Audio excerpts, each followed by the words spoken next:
welcome to my channel. I'm Tiffany, a retired librarian turned homeschool mom, and we are back to more Animorphs. Okay, so this is going to be books 19 through 26. This is going to be kind of rapid fire, so I'm kind of reviewing the wiki and getting the basis of these, because again, there are 53 of these, and they're getting to be a slog to go through, and they're extremely formulaic. So the basic overview is gonna be well enough to kind of, once you've read a couple, you get the gist of these. This is great for kids for the target demographic. I am not dissing these books. They are very interesting. They are halfway decently good. I just don't have the time to, in detail, read through 53 books targeted at late elementary to middle grade kids, because I got a 3-year-old. I have some Anne of Green Gables stuff to do. I have a huge list of things. At the time I'm filming this is June of 2023. I'm trying to get started on Out School. So I'm trying to get through these with a lot of stuff. It's also summer. So we have vacations going on. My kids got classes. There's stuff going on. So I'm trying to get through these. So this is going to be rapid fire 19 through 23. And the next couple ones, because again, there are 53 of these. These are, again, I do enjoy these books. Particularly they're great for the target demographic. Science fiction, late elementary, early middle school, kids who really like adventure stories. Okay? That's what these are, and who enjoy characters just getting out of messes. So, let's go through these rapid fire style. So, starting off with book 19, The Departure. So this has Cassie and Jake. So at the beginning of this, Cassie kills I can never pronounce these, a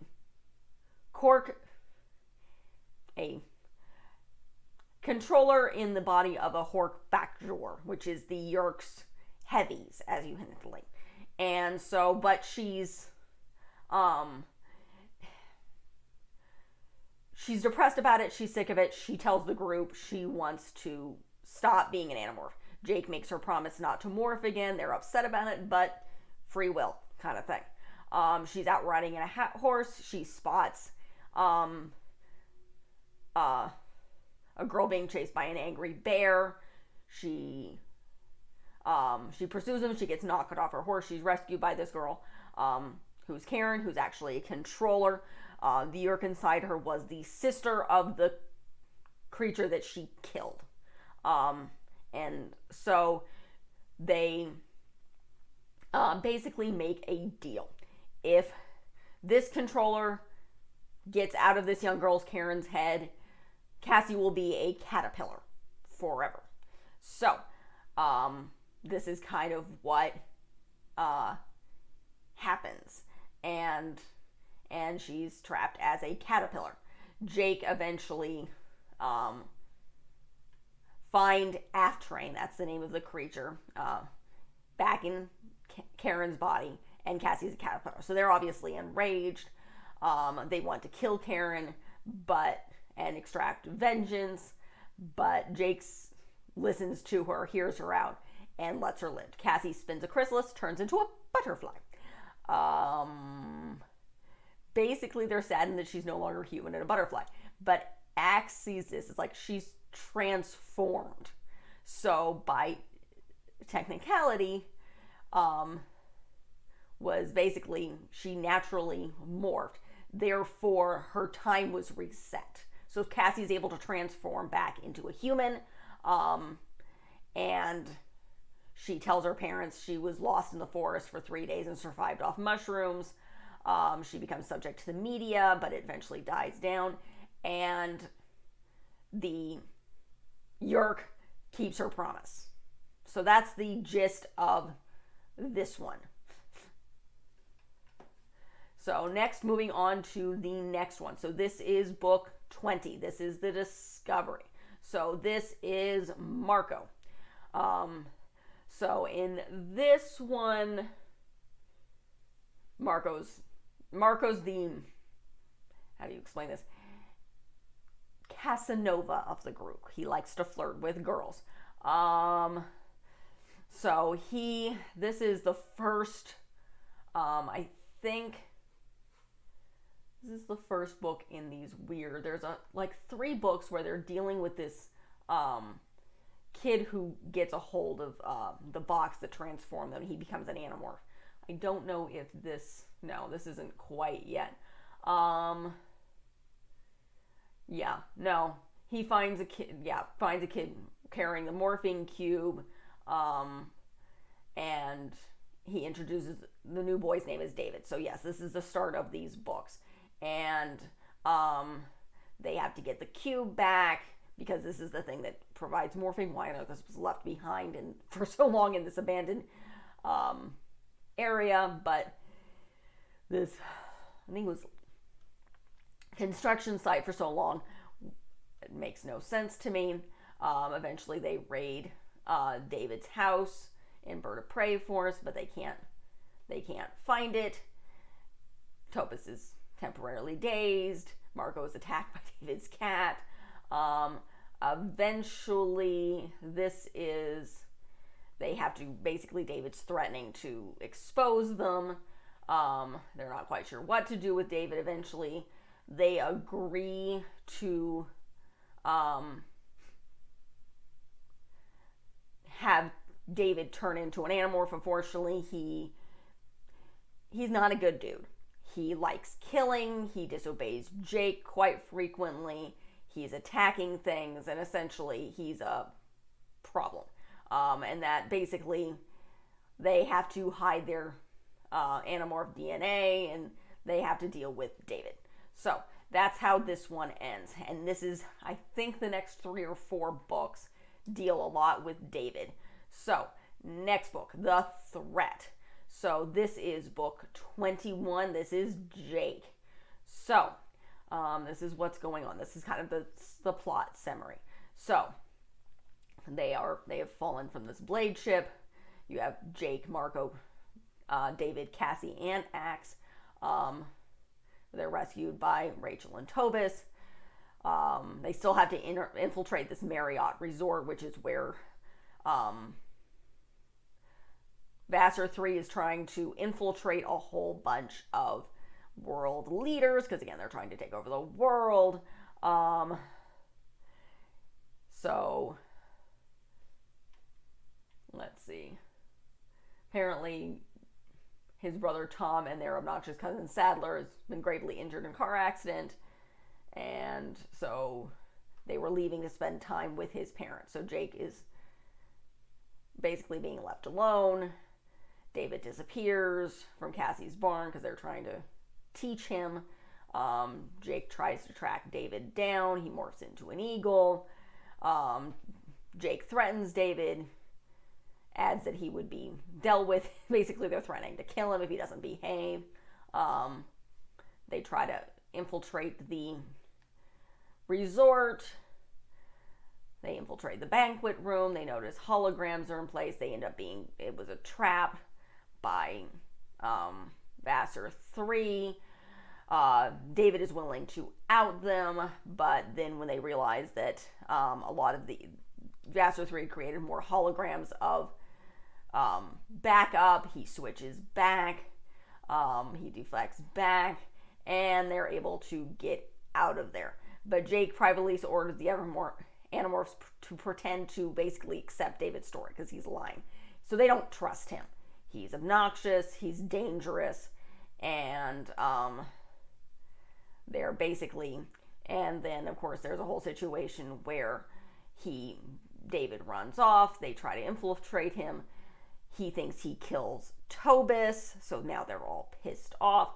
They want him dead. David's ambushed by the Hawk-Rajur.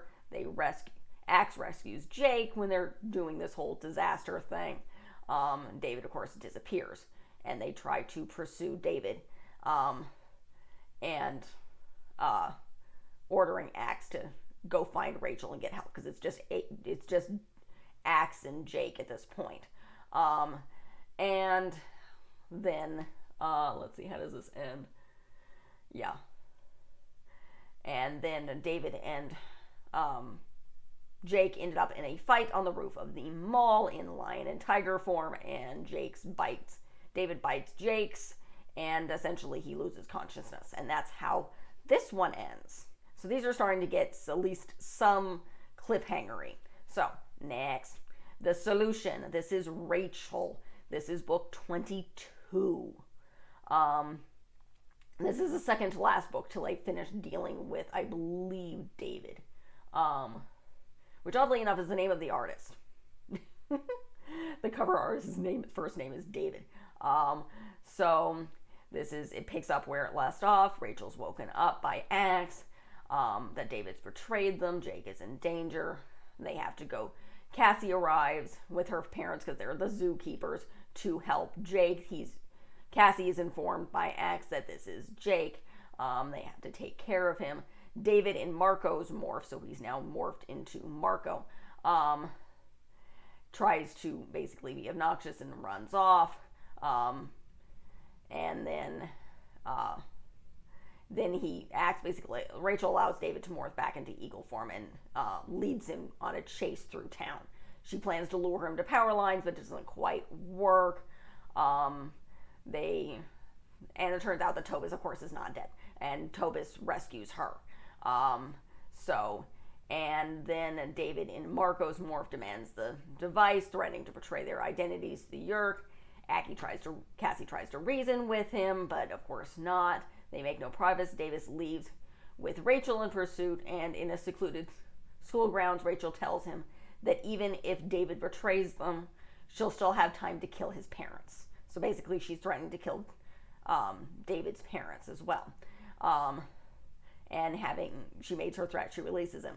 And then Rachel becomes enraged. Basically, apparently, Jake's manipulating her violent tendencies. Because Rachel's the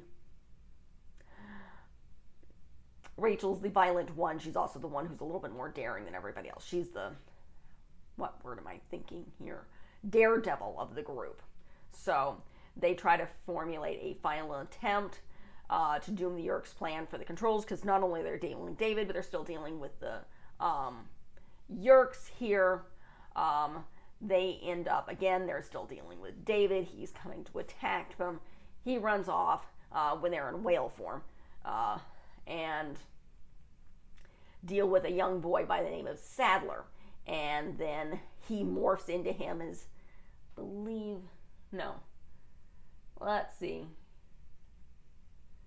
Yeah, she's exhausted because she changes into humpback form, and David's in orca form, and I think they were in other whale forms, so they vamoose because David is a orca, and when Rachel transfers into humpback, it's like the larger thing in a single orca. Despite the fact that in real life orcas are traveling in groups and they hunt humpback whales, but again, you have one human-made orca who's crazy. So basically, somehow David makes himself invisible, probably for a bug, challenges her to a personal war, which she accepts. Then Rachel gets in a fight with Jake, not standing with her against David, and that David thinks she's a psychopath or a sociopath. And then of course at a hospital, then we added this other thing. So at a hospital, this family messing with a dying child, he's somehow miraculously recovered because David is annoying, and he's like messing with them, and Rachel and Jake reform, and then actually I think this is the last one for this David situation. Yeah, they coax him to an abandoned construction site. He traps them as cockroaches in a Pepsi bottle. Turns out and he and Rachel morph into rats. Because again, they're supposed to be fighting to the death here. The problem is this was a trap. Tobis swoops down and reveals to David that he's still alive, that David didn't kill him, that the whole bottle thing was placed there on purpose, and they've plotted out everything, and I do believe, do they kill him here? As I say, sometimes these things get dark. Yeah, Rachel and Axe stay behind with David and the other Animorphs slaves. And let's see, cursing. Rachel hears someone in the school saying the place where they dropped David is haunted. So they carry David out to a desolate rocky outcrop a mile offshore with why he's still in rat form. So basically they keep him in rat form so he's a rat permanently. And the place where they drop David is haunted, and you can hear David's cries. Sadler's parents, of course, the kid that he transformed into, their kid's actually really dying, and eventually found apparently his body is found in the elevator shaft because he's actually dead. So again, David's a nasty guy. Now he's stuck as a rat on an island. That's how they dispose of him. So they don't really kill him. They sort of kill him. So moving on. All right, on to The Pretender. So now we're done with David. So this is book 23. This is Tobis. And yes, I know these things are I'm skimming through these things and it's kind of nuts. All right, let's see here. Standard start, he's having issues hunting, and she's not listening to him. He's eating roadkill, so he's embarrassed. He stopped by Rachel's house at Jason's sister. She tells him about a lawyer and a long lost cousin. Toy tells him about a lawyer and a long lost cousin that's been searching for him. Okay.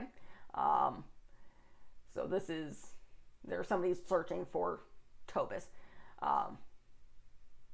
Been searching for him. Chapman, too, is interested in his whereabouts. Okay, so the vice principal, who's a major Yerk leader, is looking for him.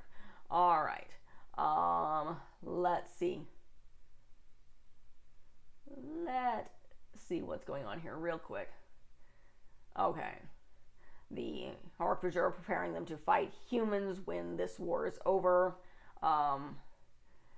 They know that they won't be allowed to live in peace when the Yerks leave if the humans ever find out they exist. Okay. So basically the Yerks want to attack the humans once this battle is over. Tobis is dealing with his friend's veiled pity for him, and how to find who is looking for him. Let's see who the heck this lawyer is. I'm going to skim down here. They are aware there. It looks like this is some sort of trap, which is not unusual. Tobis transforms into a flea to get out of a cage, and has a fight with these other aliens. They destroy whatever facility they are attacking, and they make, the connection is that Arya, the lawyer, is actually Vassar 3 in a morph form. Not surprising. So it's definitely a trap. They're walking into a trap. He tries to engage the Vassar 3 on his own. Basically, discover his father was in fact Elfgor, the Androlite prince. Okay, so Tobis is possibly half Androlite. Tobis doesn't give anything away, but he's blah blah blah. And so after he turns to his hiding spot, he basically he decides he can't give up morphing powers because he must continue the fight for his people, just like his father did. So that's interesting. So now Axe is his uncle. Tobis acquires a mother rabbit and then kills and eats her. Then he morphs her and brings the baby rabbits under his protection from a rival hawk. So he acquires a mother rabbit, then kills and eats her, and then takes care of her babies. And that is how this ends. Okay, these things are getting weird. So very interesting grouping, kind of the standard. Then you have this fight with this David where they end up ending this not only attacking him but blowing up a hotel. Or no, they destroy the bungalows where these leaders are staying, so they vamoose somewhere else. So, Essentially, they don't want to hang around, which of course kicks off Vassar 3. And then they force our annoying little David to become a rat and then drop him off at some remote island in the middle of the ocean. I have a feeling this place is taking place somewhere, obviously, on the coast. My distinct feeling is this is California. They don't mention a lot of rain, which would be Oregon and Washington. And construction sites. I'm guessing this is possibly somewhere in California. I could be wrong. It's not specified here, or maybe somewhere on the East Coast. But yeah, they drop David off on a random island, which is now haunted, and people they hear his cries because he disappears, which makes no sense. And Tobis is half Androlite, and Axe is his uncle. And he's still obviously stuck in hawk form as his main form. Interesting set of 5 books here. And yes, I'm reading through things rapid fire. So that is it for this video. I will be coming up with, what is my next grouping here? 24 through 28. And then the next video will finally get into 30s. And yes, this thing goes into the 50s. So if you like what you see, be sure to check out the rest of the channel. Again, these are not typical because, again, there's a lot of them. And I'm not going into as much detail as I would if I would be reading an individual book. And sometimes with series like this, if they're not too big, I do go one by one. I did that last year with the, how many books was it? I think there's 15 in the Guardians of Ga'Hoole series, so I did those. I did the decently sized Princess Diaries earlier in that year, which is another decent sized book series. I'm going to be going book by book with Anne of Green Gables, which including a bunch of the short stories. So those will be much longer. It's just there are 53 of these. And I can summarize them. There are too many for me to gather other stuff in. So I do like these books. They are great for that science fiction demographic of boys, girls, late elementary, early middle school. You can possibly go younger if your kids have that interest. The youngest I would probably go with 2nd grade, and it can go up through high school. I mean, normally it's reading level and maturity to have an interest in these complex topics, because these kids are decently fleshed out as characters. They're not flat at all. Again, I'm just skimming through these just to get them done. So I am covering Anne of Green Gables, Boxcar Children, and the Wings of Fire series. Those will be not done rapid fire like this, because those are also shorter. Though I believe the Wings of Fire series is still going on, so I may have to be continued with those as they come out. We will see if I may review more of them when there's another chunk of them that have come out. So along with that, if you're unfamiliar with my channel, hopefully you're not, you've watched the previous Animorphs videos, but I am covering some interesting advanced hobbies in January, Black history in February, women's history in March. I have previously covered Irish history. You can go back and check that out.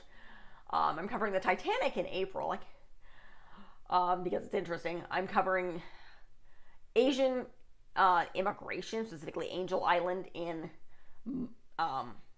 May, Western immigration in June, which is Ellis Island.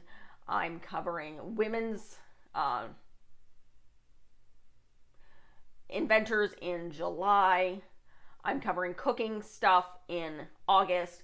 I'm doing a deep dive into Beauty and the Beast in September. October, I'm covering space.